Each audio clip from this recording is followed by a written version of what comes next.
A paz de Cristo.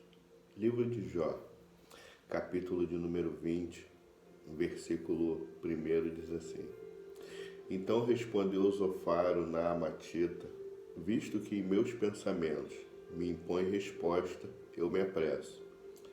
Eu ouvi a repreensão que me envergonha, mas o meu espírito me obriga a responder segundo o meu entendimento. Aqui Zofar ele começa a falar acerca de Jó, na segunda rodada de discurso. Ele começa a descrever uma calamidade dos ímpios. Aqui a partir do versículo 4. Porventura não sabes tu que desde os tempos, desde que o homem foi posto sobre a terra, o ímpio, o mal que ele cometia, ele caía logo, o júbilo dos perversos é breve, a alegria dos ímpios momentânea. Aí ele vem falando aqui no capítulo 20 que o ímpio, ele pode até fazer o mal, mas uma hora o mal vai cair, o mal não dura para sempre. E ele vem descrevendo assim aqui no capítulo 20.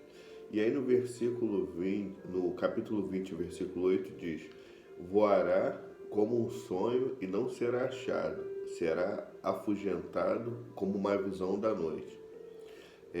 A riqueza injusta não o salvará, que aqui Zofar está querendo dizer. Que ele pode fazer de tudo, ter riqueza, ter tudo, mas nada disso salvará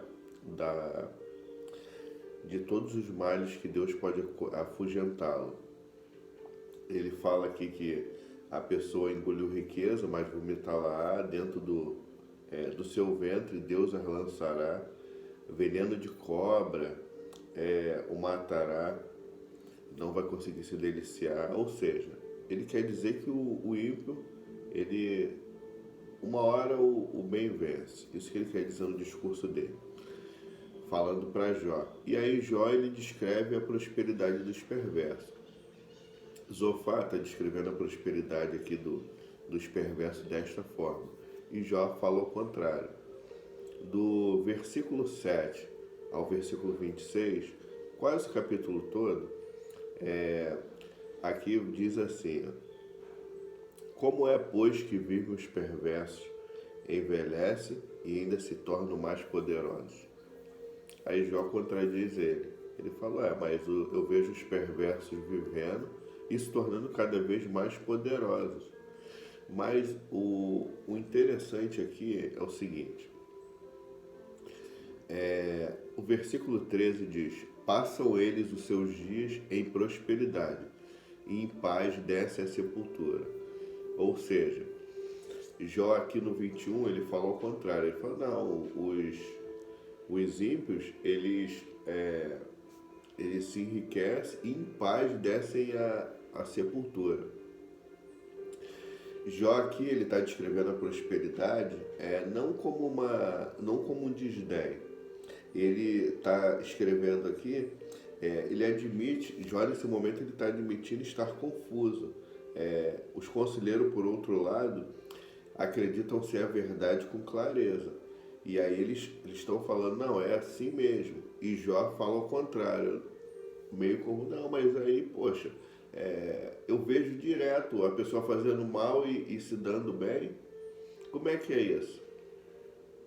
E aí, no capítulo 22, do versículo 6 ao 11, ele vai falar assim: porque sem causa tomaste penhores a teu irmão, e aos seminus despojaste de suas roupas.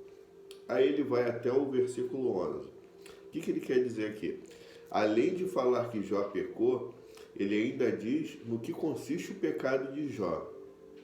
Aqui ele começa falando que, então respondeu ele faz o temanita: porventura será o homem de algum proveito a Deus?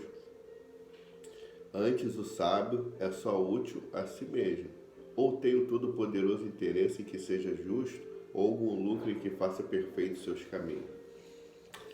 Ele inicia aqui perguntando para Jó assim: será que Deus se aproveita do sábio? Tem alguma coisa que Deus se aproveita do sábio? ele quer dizer o quê?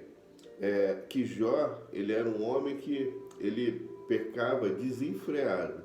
Os pecados de Jó, eles eram desenfreados. Então, dentro desses pecados desenfreados, ele estava cometendo atrocidades. E aí chegou uma hora que o mal veio sobre ele. Mas aí, eu pergunto uma coisa para você. Se Jó, ele era uma pessoa desenfreada, se Jó, ele era essa pessoa mal, por que Deus justificou ele perante Satanás? Falando que ele era um homem reto, temente a Deus e justo. Ali eles não sabiam dessa conversa com Deus. Eles não sabiam dessa conversa com Deus, mas Deus teve essa conversa com Satanás. Então, se ele teve essa conversa com Deus, então o discurso dele está totalmente errado. Falando que Jó era uma pessoa que ele fez um pecado, não só pecou, mas como pecou um pecado grave. Mas Deus deu o testemunho de Jó. Então, é difícil a gente entender. Ele está, com certeza, ele está controverso aqui. Aí ele fala aqui, o 23, se te converteres ao Todo-Poderoso, serás restabelecido e afastará a injustiça da tua tenda. Aí ele quer dizer, olha, você fez um pecado muito grande. E dentro desse pecado grande, você pecou de um jeito que só tem perdão se você se voltar para Deus. Na verdade, eles querem tentar fazer Jó entender que ele tem que se arrepender para Deus, mas eles querem mostrar que Jó, ele não podia passar por aflição se ele não tivesse cometido algo. Ele tinha que ter cometido algo para passar por aflição. E a gente olha no Evangelho, Jesus falando sobre tomar a cruz, sobre se você quiser me seguir, você vai ser perseguido. E aí a gente vê diferente.